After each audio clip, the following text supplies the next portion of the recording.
પ્રધાનજી આ સામે દેખાય એક શિવનું મંદિર છે માટે એની પરાઈ હોવી જોઈએ એટલે ભેરવસિંહ એના ચોકી ફેરા મસે જો ભેરવસિંહ માને તો તે લગે સોળને ઉપાડીને લઈ જઈશું લૂંટની નથી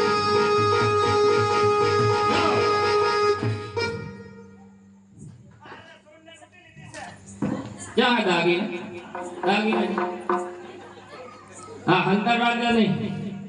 અરે ભેરવસિંહ ભાગી ભાગીને કાયર તું એક મંદિરના આશરે આવી બેહી જોશો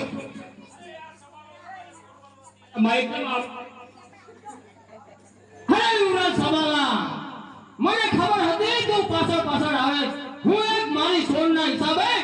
હું ભાગી આવ્યો છું એમ ના માતો અરે ક્ષેત્રીને વતન લેવા અને ક્ષેત્રી એ ક્ષેત્રીનો કહેવાય એ ક્ષત્રિય ના કહેવાય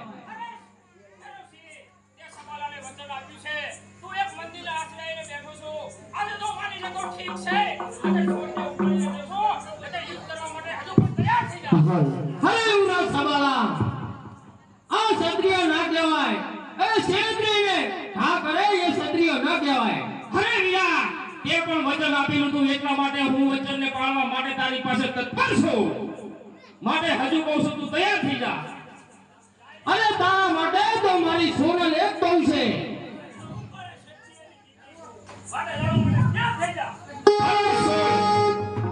હું પણ એક ક્ષત્રિય બચ્ચો છું હું એક અબળા નારી પર ક્ષત્રિય બચ્ચો થઈ અને તરવાલ ચલાવું તો મને ધર્મ હત્યાનું પાપ લાગે માટે તું દીકરી થઈ છે એટલા માટે તું જતી રહે અને તારા બાપ ભૈરવસિંહ મારી સામે મોકલ હું એને ફટકાર કરું છું અરે સોલ હજુ કહું છું તું માની જા આ ક્ષત્રિયનો હાથ ઉપાડ્યા પહેલા તું એક બાજુ ખસી જા નહીં તો પછી મજબૂરન મારે પણ ક્ષત્રિય થઈ અને એક દીકરી પર હાથ ઉપાડવો પડશે માટે તું ખસી જા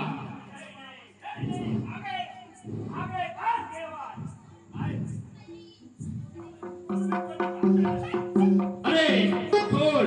હજુ કહું છું તું માની જા અરે ભૈરવસિંહ તું બચીને ક્યાં જઈશ હજુ કહું છું તું માની જા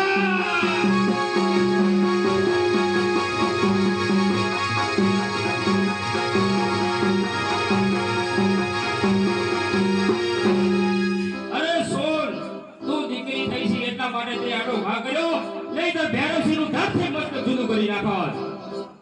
અરે નમાલા જે ક્ષેત્ર પેડી કરે એને ક્ષત્રિય ના કહેવાય અરે આમાં ક્યાં ક્ષત્રિય ભાઈ ક્ષેત્ર પેડીની વાત છે આજે તો મેં તારી દીકરીનો હાથ માંગ્યો છે એટલા માટે કહું છું તારી દીકરીને મને સોંપી દે નહીં તો હજુ પણ તલવવા માટે તૈયાર થઈ જા હાલ હોશિયાર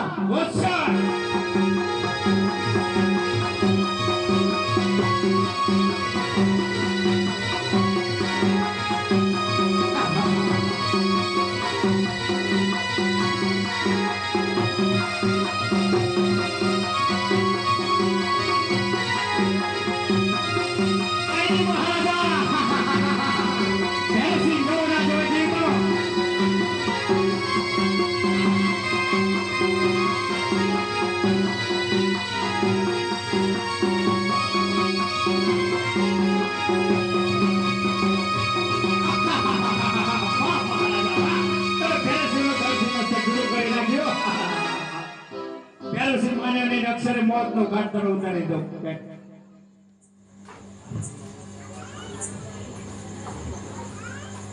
પ્રધાનજી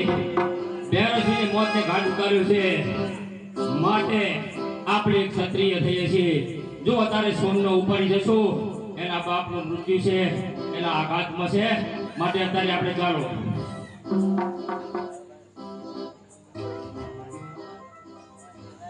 પિતાજી બોલો બોલો